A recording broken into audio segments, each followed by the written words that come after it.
Basic arithmetic में deal की हैं, बेसिक अरिथमेटिक में उसमें हमें पता रहता था कि हम किन नंबरों से डील कर रहे हैं। जैसे अगर मैं आपको बोलूं कि 7 टाइम्स 4, तो इसकी वैल्यू मुझे पता है कि 7 4 ज़ा 28 आती है।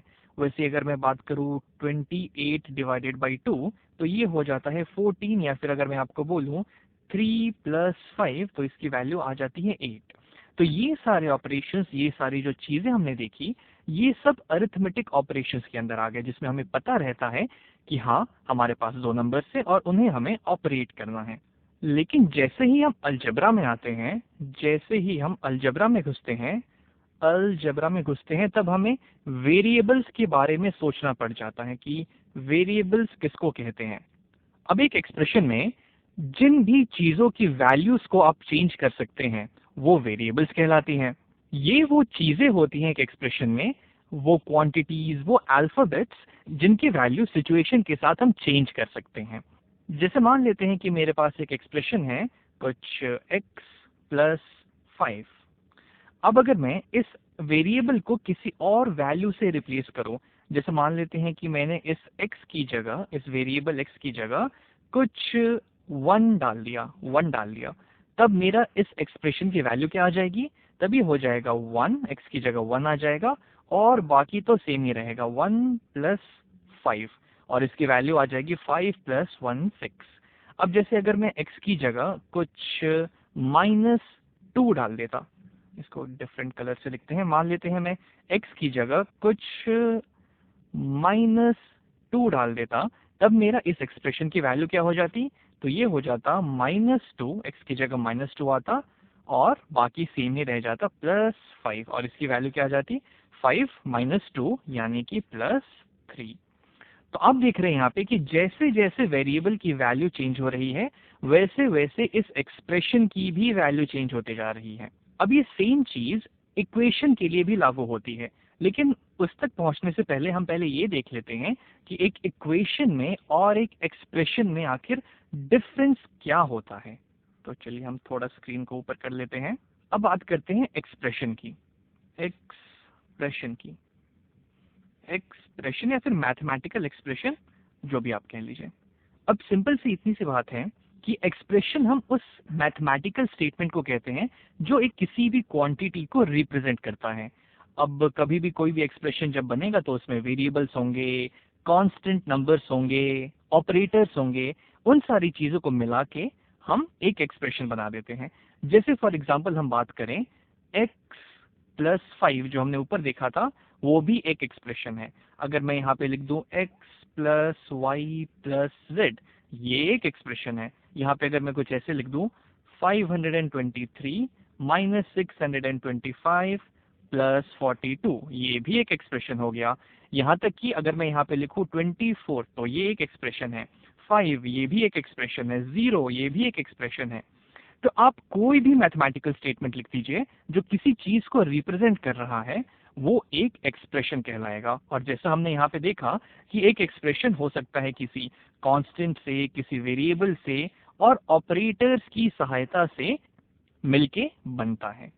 और दूसरी सबसे जरूरी बात यह है कि जैसे जैसे ये वेरिएबल्स का वैल्यू चेंज होगा, वैसे वैसे एक्सप्रेशन का भी वैल्यू चेंज होगा। जैसे मान लीजिए इस केस में अगर हम x को 2, y को 4 और z को मान लीजिए हम 6 रख देते, तो इस एक्सप्रेशन की वैल्यू आ जाती, ये हो जाता 2, ये हो जाता 4, और ये हो जाता 6, यानी कि 2 प्लस 4 प्लस 6, जिसकी वैल्यू आ जाती 4 प्लस 2 6, 6 प्लस 6 12।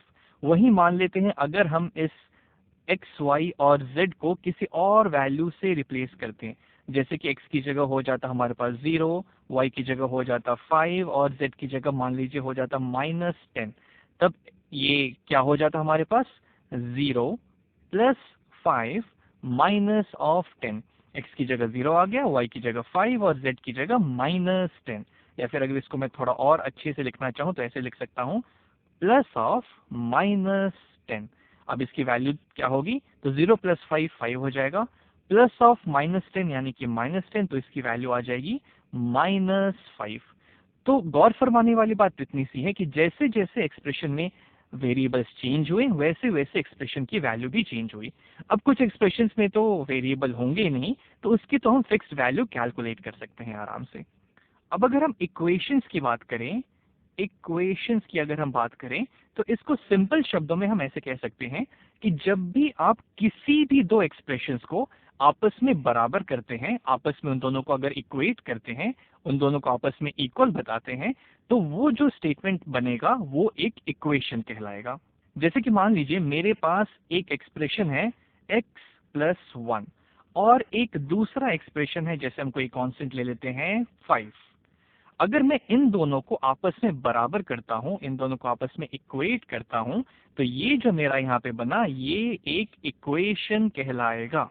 और जैसा कि हम देख सकते हैं कि इस वाले इक्वेशन में सिर्फ एक ही वेरिएबल है, एक ही अननोन है यहाँ पे, और शायद हम सोचकर ये बता सकते हैं कि इस अननोन की वैल्यू क्या होगी।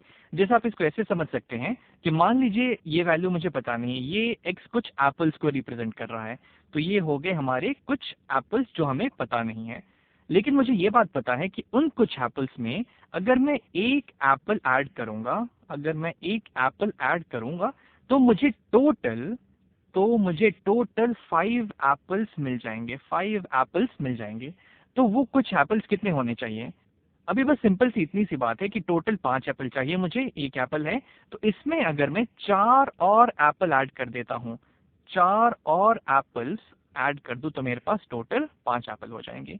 ये हुआ इक्वेशन को समझने का तरीका।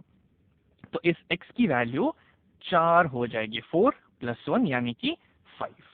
चलिए इसको हम थोड़ा और डीप में समझते हैं। जैसे कि अगर मैं स्क्रीन को ऊपर करके थोड़ी सी जगह बनाऊं अपने लिए, मान लेते हैं हमारे पास एक एक्सप्रेशन है जैसे कि x+2 और एक दूसरा एक्सप्रेशन है मेरे पास, मान लीजिए 10। अब अगर ये एक्सप्रेशन होता मेरे पास, सिर्फ ये वाला एक्सप्रेशन की अगर मैं बात करूं, तो यहाँ पे मैं x की कुछ भी वैल्यू रख सकता हूँ। मान लेते हैं x मेरा हो जाता कुछ 3, x हो सकता था 4, x हो सकता था 5.2, x हो सकता था 8, x हो सकता था 3/4, कुछ भी हम x की जगह डाल सकते थे। इनफैक्ट नेगेटिव नंबर्स भी डाल सकते थे, जैसे कि -5, कुछ भी आप डाल सकते हैं x की जगह। और ये तो कांस्टेंट है, तो इसको तो हम किसी भी चीज से रिप्लेस नहीं कर सकते। अब अगर मैं यहाँ पे एक इक्वेशन की बात करूं जिसमें मैं इन दोनों को आपस में इक्वेट कर दूंगा, x+2 = 10 हो गया मेरे पास, x+2 10 के बराबर हो गया। तब इस केस में इन सारी वैल्यूज में से सिर्फ एक ही वैल्यू होगी जो इससे सेटिस्फाई करेगी, और वो वैल्यू क्या होगी? तब हमें इन दोनों को मिलाकर 10 बनाना है। 2 मेरे पास ऑलरेडी है, तो अगर मैं इसमें 8 और जोड़ दूं तो मुझे 10 मिल जाएगा। तो यहाँ पे मैं x को 8 से रिप्लेस कर सकता हूँ। तो यहाँ पे मेरे पास कोई ऑप्शन ही नहीं बचा कि मैं कोई और x की वैल्यू ले लूं। जैसे मैंने यहाँ पे एक इक्वेशन बना दी, मैं विवश हो गया ये करने के लिए कि अब मुझे इस इक्वेशन को सेटिस्फाई करने के लिए, इस चीज को सही बनाने के लिए सिर्फ x की वैल्यू 8 ही मैं यहाँ पे डाल सकता हूँ। लेकिन ऐसा जरूरी नहीं कि हमेशा हो। जैसे कि मान लेते हैं हमारे पास एक दूसरा एक्सप्रेशन होता जो कि कुछ ऐसा होता दिखने में, x + y + z = 15। ये अगर हमारे पास होता, तब यहाँ पे मैं x की कोई भी वैल्यू ले सकता हूँ। जैसे मान लेते हैं अगर मैं x की जगह ले लेता 5, y की जगह मैं ले लेता मान लेते हैं 7, तो 5 और 7 हो जाता मेरा 12। अब 12 में अगर मैं 3 और ऐड करूंगा तब मुझे 15 मिलेगा, तो z की वैल्यू हो जाएगी 3। तब अगर कोई मुझे x और y की वैल्यू दे दे, तब मेरे पास कोई और ऑप्शन नहीं बचेगा z रखने का। जैसे कि अगर मैं अपने मन से x और y कुछ और चुन लूं, जैसे कि x को अगर मैं 10 मान लूं, y को अगर मैं 1 मान लूं, तो 10 प्लस हो गया 11, यानी अगर हमको 15 चाहिए तो हमको 4 और इसमें ऐड करना होगा। तब मैं विवश हो गया z को फाइनली 4 रखने के लिए। तो आई थिंक अब आपको समझ में आ गया होगा कि एक इक्वेशन और एक एक्सप्रेशन में क्या डिफरेंस होता है। और जो सबसे जरूरी बात है वो ये है कि एक एक्सप्रेशन की वैल्यू वेरिएबल के अकॉर्डिंगली चेंज होते जाएगी।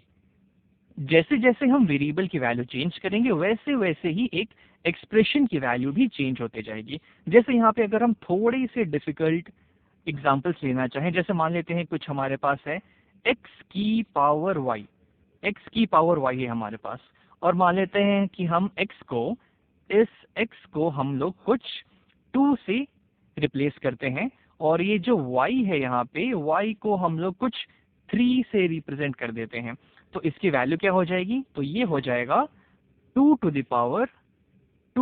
द पावर 3, यानी कि मुझे 2 को 3 बार खुद से मल्टीप्लाई करना है, 2 इंटू टू इंटू टू, जिसकी वैल्यू आ जाएगी 2 2 4 और 4 2 8 के बराबर।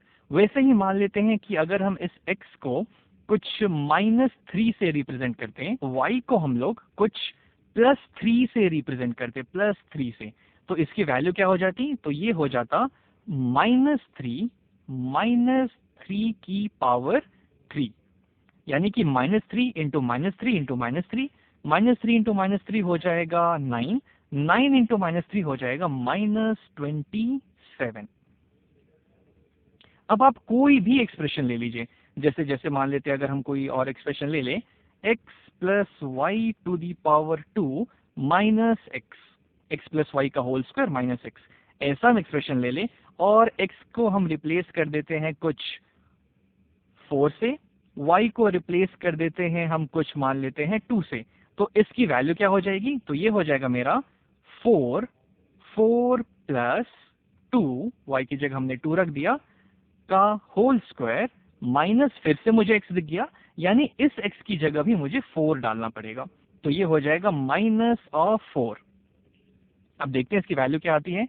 तो 4 प्लस 2 हो जाता है 6, यानी हो जाएगा 6 का स्क्वायर -4, 6 का स्क्वायर हुआ 36 -4, यानी कि इसकी वैल्यू आ जाएगी 32 के बराबर।